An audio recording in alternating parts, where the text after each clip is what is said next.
काय सांगाल, आज उमेदवारी अर्ज भरण्यात आलेला आहे, कुठल्या गटातून मधून भरण्यात आलेला आहे? जिल्ह्याचे पालकमंत्री जयभाऊ गोरे, तालुक्याचे भाग्यविधाते माजी आमदार राजनजी पाटील, माजी आमदार यशवंतदादा माने, युवकांचे हृदय सम्राट बाराजी पाटे आणि अहिल्यादेवी विद्यापीठाचे सिनेट सदस्य अजिंक्य पाटील यांच्या मार्गदर्शनाखाली आम्ही 25 कामठी जिल्हा परिषद गटाचा भारतीय जनता पार्टीचा अधिकृत उमेदवारी अर्ज भरलेला आहे.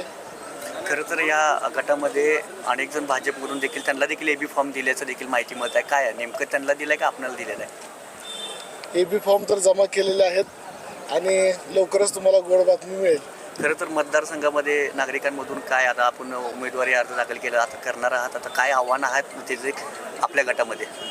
आता कामठी जिल्हा परिषदचा जो गट आहे त्याचा परिस्थिती पाहता हा पूर्ण सिनाकाठचा परिसर आहे आणि याच्यामध्ये पूरस्थितीमध्ये बऱ्याचशा आहे ना शेतकऱ्यांचं नुकसान झालेलं आहे आणि काही लोकांच्या अजून पंचनाम्यामध्ये काही त्रुटी आहेत. त्यासाठी थोडं त्यांच्यासाठी शासनाशी आहे ना बोलणे करून त्यातून मार्ग काढायचा आमचा प्रयत्न राहील.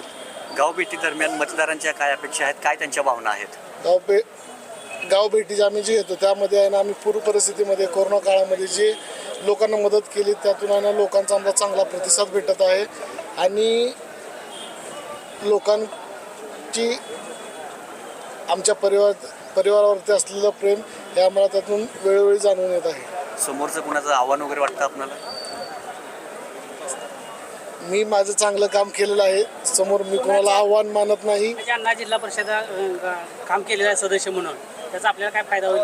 100% आमच्या वडिलांनी जे काम केलं आहे त्यांच्या कामाचा, त्यांच्या स्वभावाचा आणि त्यांच्या प्रत्येक वेळी मदत करण्याचा जो स्वभाव आहे त्याचा आम्हाला आहे ना आता गावभेटी दरम्यान चांगला अनुभव येत आहे आणि त्याचा खूप चांगला प्रतिसाद मिळेल आणि येणाऱ्या काळात तुम्ही आहे ना पाहू शकेल की जनता कोणाच्या पाठीशी उभी आहे.